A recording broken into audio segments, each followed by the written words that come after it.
ideas. So they were completely detached, both public spheres from each other, and all of a sudden in the context of the revolution, this division ceases to exist. So they have to face each other.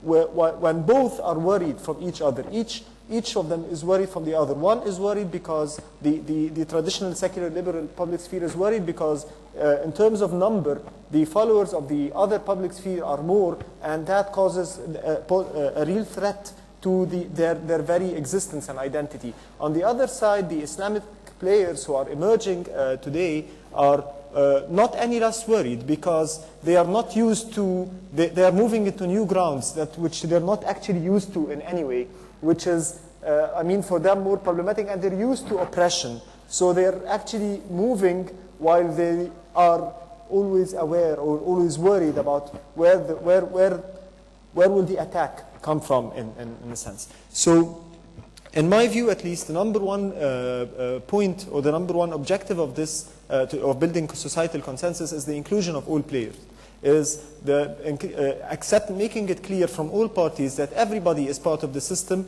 that everybody has equal rights in this country, all Egyptians have equal rights, and so forth. And the second question, or the second point in there would be defining the common grounds. And this definition of common grounds should take place through an unconditional dialogue. And by unconditional, I mean that all parties should move into this dialogue without asking others to give away their ideology, or to give away their framework of reference, or to give away some of their political views. This is something that should take place at later stages, when we start building common grounds, when we start building a consensus. So that's for the first question, which is the question of societal consensus. The second question is the question of the building of the institutions. And here we have two parallel things that should take place. The first is the dismantling of the existing institutions of authoritarianism and oppression. And in my view, there are three main institutions that were used for oppression, all related to the former regime. The first is the security institution, which is not only the state security apparatus, it's the broader security institution, the police system that we are living under altogether. And this dismantling is not only dissolving the apparatus and establishing a new apparatus, because that doesn't really solve anything. It should include, I mean, rehabilitation in many ways for the officers that were there, guarantees for monitoring from the civil society, from the government, from the judiciary over the practices of the police department and so forth, and other measures that come in a broader context. We don't need to go into the details of that. The second institution is the media institution, the state-owned TV channels, state-owned newspapers, and so forth, that were also used as a tool for oppression and as a tool for defaming opposition leaders and activists and so forth. The third component is the party, the NDP, the ex-ruling National Democratic Party. And by that I don't mean the party as the party that was dissolved recently, a month ago or so. Instead I mean two main sets of people who have interests: the statesman of the father and the businessman of the son, Mubarak and his son. Those are the interest groups that actually shaped society and shaped policy and impacted the way I mean, the society was governed and so forth. So dismantling these institutions is a top priority in many ways. This should come hand in hand with the building of new institutions, and that requires rethinking the state structure in Egypt. We have suffered for quite a long time because we have had a strong central state where power is consolidated, and therefore there is only minimal chance for opposition to express itself or to voice its opinions and influence policy. In my view, I think we need to move down the lines of decentralization and so forth, which is of significant importance as well. The third and last question is the question of process, and which steps should come first and which steps should follow. There is no blueprint in terms of process. There is no blueprint, and it's not a one-size-fits-all thing.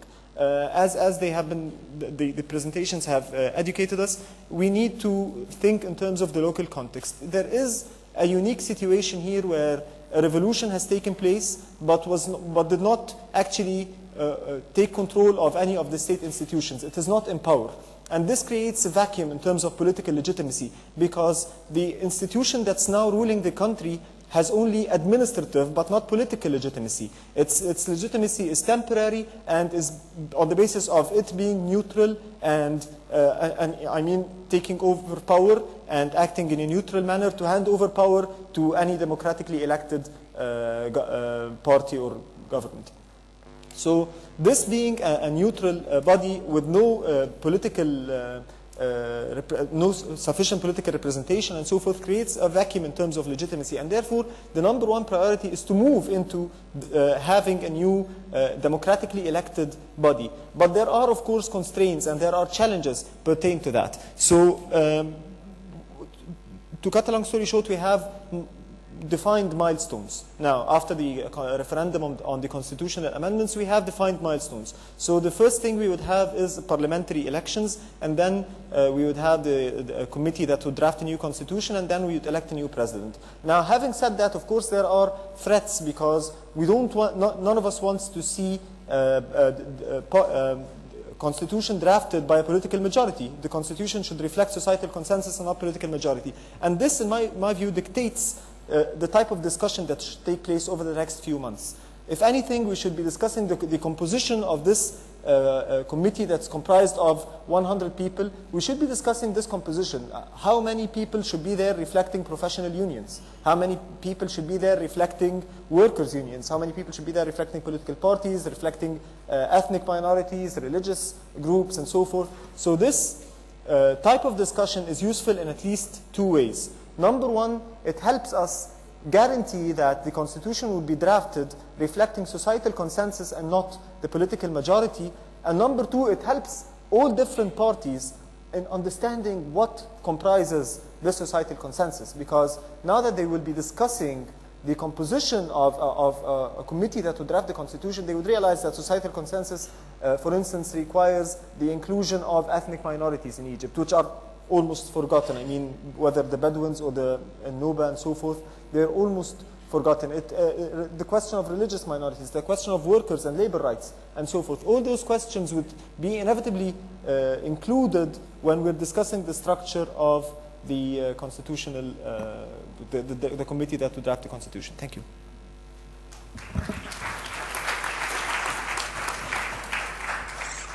شكرا إبراهيم. وننتقل الآن إلى نسيم تورنا وهو بلوجر من الأردن.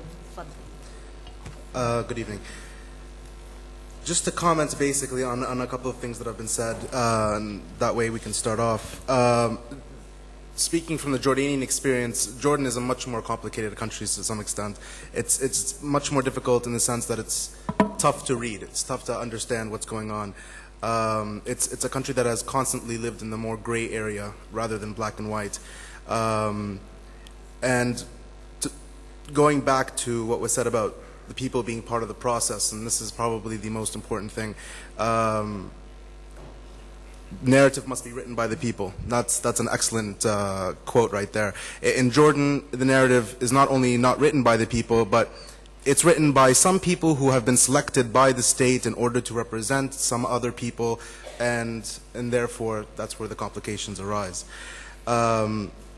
And to take some of the lessons that have been learned just in the past couple of months since this advent of the Arab Spring, we know more and more that the people are not part of the process. There is a realization by the state that the people are not part of the process. And to what extent the state is genuine about public inclusion is not only limited, but it's completely unknown. Again, we're stuck in the gray area. We have a crisis of process. To the Jordanian state, the outcome has always been more important than the process. For someone like me, the journey is more important. I think the approach of the state is usually that there must be a single outcome. It must be advantageous for the state. And for someone like me, perhaps an average citizen, to me it's about a journey. To me it's about learning mistakes from a transition period and being able to learn from those mistakes and proceed forward. But in general, I mean, we are a country that has been, unlike perhaps most of the Arab world, has been talking about reform for over a decade, and we are nowhere closer to it today than we were 10 years ago. If not, there has been some regression to some extent, actually, on the part of reform. So we're really not in transition to anything, and that's one of the lessons that have been learned. The idea of this process being exclusive has created an arena where the people feel there's mistrust between the people and the government.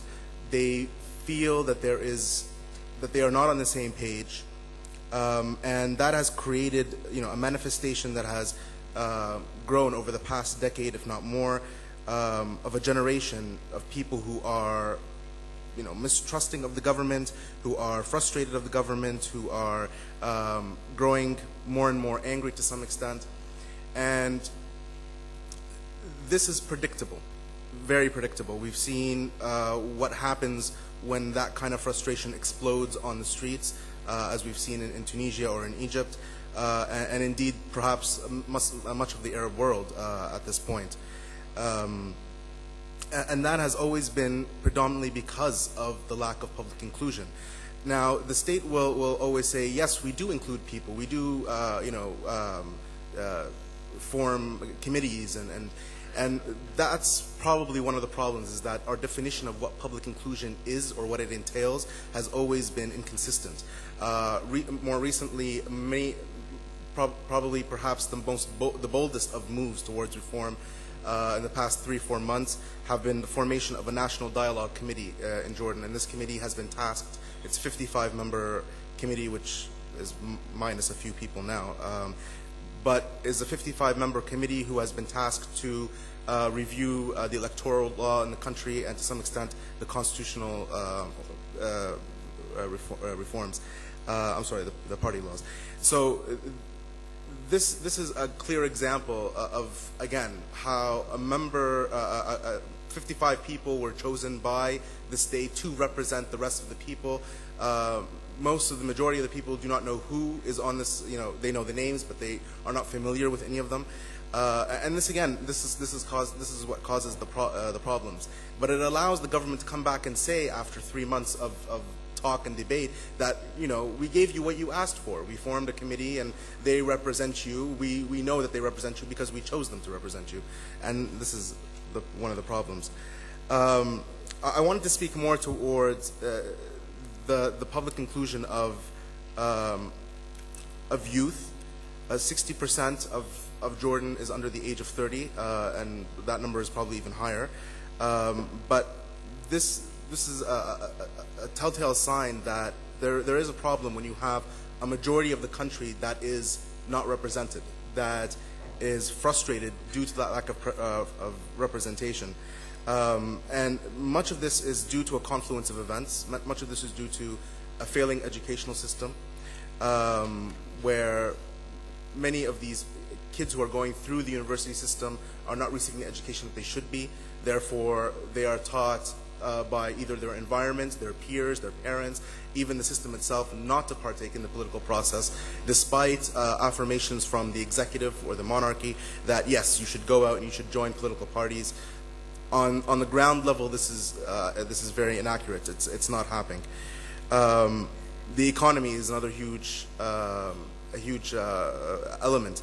An economy that is perhaps in shambles at this point has been transferred over to the average citizen. The average youth is someone who is searching for a job, much like what is existent in Egypt or in Tunisia or the rest of the Arab world. Amman is the capital, probably the most expensive Arab capital today per capita. Much of this has created a rise in unemployment, a degree of idleness, where it's being manifested in a series of ways. We have campus violence in Jordan, which I don't want to say was non-existent 15 years ago, but not to this extent. It's almost a weekly occurrence where you have campus violence, and much of that is being labeled as tribal violence, or as youth acting out under the banner or under the veneer of tribalism, or in the name of tribalism. And this shows you kind of the caliber of students that are that are going through the system. And what is interesting, I guess, about the process is perhaps what we learned most from the Tunisian and Egyptian uprisings is that this constituency of youth, in terms of political participation, has to a large extent given up hope on the state to invite them to the party or invite them to the table. Despite the various manifestations of, yes, we're going to form, a youth committee, and the youth will give us their thoughts.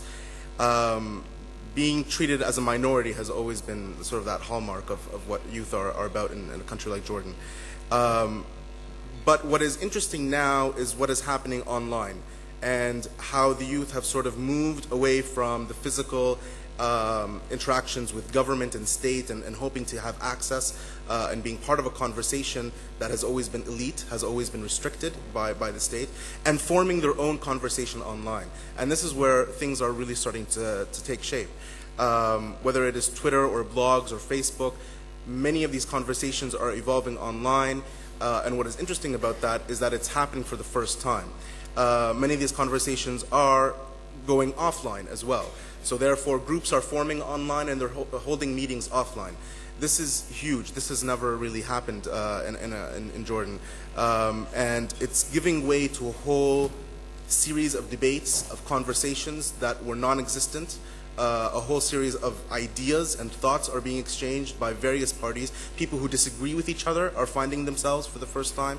People who agree with each other are finding themselves for the first time. And this is it's much more let's say representative, I would say, of what people are thinking on the ground, what the majority is thinking on the ground, than committees that have been formed. And the only hope is that these kind of conversations and this kind of evolution that is happening online will take itself offline more and more until it creates something more substantial, whether it's political parties that are more representative, whether it's pressure groups or interest groups. Thank you. شكرا جزيلا. آخر المتحدثين دكتورة ريم أبو حسن، مجلس حقوق الإنسان بالأردن. Good evening. بسم الله الرحمن الرحيم. Why Jordan is a complex country? Jordan is a country of 6+ million people. Jordan is a hosting country to many refugees. Jordan has the vast majority of Palestinian refugees. Many of them enjoy the Jordanian nationality. Jordan has the longest border with Israel. Jordan was formed in accordance to a social contract between the Hashemites and the tribal heads of Jordanian tribes. And that social contract really was based on the fact that Jordan is the bastion for Arab national movement, that it upholds the Arab revolutionary principles, and that it is a safe haven for refugees from the different Arab countries. And so our monarch enjoys a religious status as a descendant of the Prophet, peace be upon him. Therefore, according to our constitution, Islam is the religion of the country, although Islam or the Sharia is not necessarily the source of legislation of laws. And so if you look at the Jordanian society and not the political system, you see that Jordan is a place where there is tolerance, there is coexistence between Muslims and Christians. It's a diverse society that consists of many ethnic groups. And also, it's a hospitable society. Trans-Jordanians, as they are called, or Jordanians from the East Bank, are very hospitable. They welcome the refugees that come in. And for the longest time, that was acceptable, until we started feeling that there is an inequality in the distribution of development benefits. With all that, there was and there is a culture of human rights. There is the National Center for Human Rights, which is an independent body that is funded by the government to monitor the status of human rights in Jordan and the violation on human rights, child abuse, and domestic violence and family protection. The National Center for Human Rights in 2007 wrote 2 national reports exposing the forgery in the municipality elections and the parliamentary elections. And that was a precedent that was set for governments to ensure that the National Center for Human Rights, as well as other civil society organizations, can participate in the election process through monitoring, although with limited powers. I say all this just to give you an idea why it is complex. With all the different calls for reform, and as my colleague Naseem has been saying about what's happening on Facebook, and with all the demonstrations that had been going on, Jordan was the first country to really start speaking out against corruption and about the unlimited powers of the leadership. On May 1st, 2010, a group of ex-military officers, and these constitute the backbone of the throne, made a statement criticizing the vast powers that the monarch has, the corruption that is existing in the country, and called for the separation of powers. And that started a process in Jordan which took some time to take its momentum, which escalated after the Tunisian and the Egyptian revolution. But because we are a complex country, things do not go on the usual track. With all the criticism that we have, the king is considered the symbol of unity in the country. The king has vast powers over all branches of government, and that is according to our constitution. Our constitution, which was formed in 1952, immediately 2 years after that, there were amendments to the constitution to weaken the judicial power and to weaken the legislative power. Our parliamentarians are merely service providers. They're not real legislators. The government enjoys all the power, and that's why there was this call for a revolution, and there was a call for returning to the 1952 constitution. And that's why we can say that what we have now is a partial constitutional amendment. Constitutional amendment is by a committee that is formed by royal decree by the king. It does not have any women on it, and it's looking into and reviewing the constitutional amendments that should be placed in our new constitution. Many of the men on this 9-member committee had been on previous committees who had declared, for example, that the constitution, there is no need for a constitutional court, and now they are reviewing the need for that constitutional court and declaring that it is a must. The king himself, in an interview in 2004 with ABC News, had said that Jordan will be moving towards a constitutional monarchy. And yet there are people who are more royal than the king and who are saying that constitutional monarchy is a treason. And so you have all that debate going on. There is new life that is being injected in the anti-corruption commission in Jordan to hold accountable persons on corruption charges.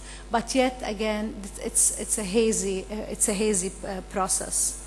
Naseem had talked about the National Dialogue Committee, so I will not go into that, but the outcome of the National Dialogue Committee, which was headed by the head of the Senate, who was appointed by the Prime Minister. So a head of a branch appointed the head of another branch of government to conduct the national dialogue.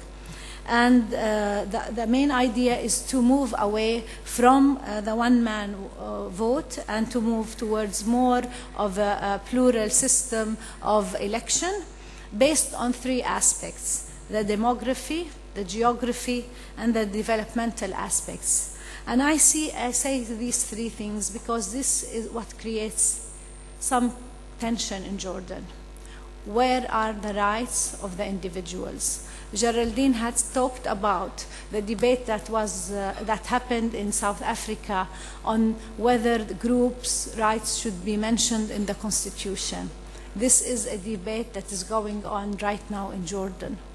Are the original people of Jordan, should they have special rights designated to them? If we are talking about equality among citizens, would that also can be put in terms of equity and not equality? And so this is the debate that is going on. Another thing, there is a proposal for a new political parties law, and suggestions by our Mexican colleague. I think we will carry them to our government, because some of the suggestions you made really make sense, because there is a lot of buying of voters, votes and so on, and this is something that we would need. I would like to end with a quote that was made by a colleague of mine, Dr. Marwan Mashir, who is a colleague in Carnegie Foundation. And Dr. Marwan had talked that the problem in Jordan is that we have a structural problem.